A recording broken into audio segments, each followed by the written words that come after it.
Then, if you say that, then that means Jesus should have known the hour. So Okay. tell me when Jesus knew can I the explain hour. the hour? He himself said he doesn't know the hour apart from God. Okay, can I explain the passage of the hour? Now, there is two interpretations with regard... I'm going to explain to you the two interpretations, okay? Okay, there's two interpretations with regards to Mark chapter 13, verse 32, where Jesus says he doesn't know the hour. Interpretation number one is that Jesus has two natures, a divine nature and a human nature. And the way in which he doesn't know the hour is by his human nature, but he does know it qua his divine nature, which is perfectly consistent with theology and philosophy within the Trinitarian tradition. Now, the interpretation number two, this is the second interpretation, is that he actually did know the hour if you actually understand the Greek meaning of the term oidin, which is the word know in that passage.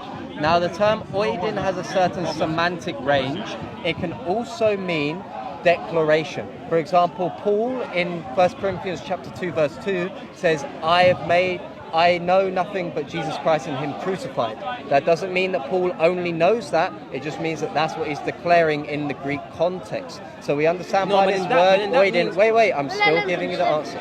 We understand by this word oidin that it has a certain semantic range. And one of the ways that it can mean is that it can mean that he doesn't declare the hour, which we believe.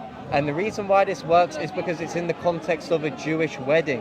When you read the parable after, it's talking about a bridegroom and virgins, okay? And Jesus is the bridegroom of the church. Now, in ancient Judaism, first century Palestine. Wait. If you don't open up your ears and listen. It's important. Wait. If you keep interrupting. I listened to you. He was almost done. He was almost done.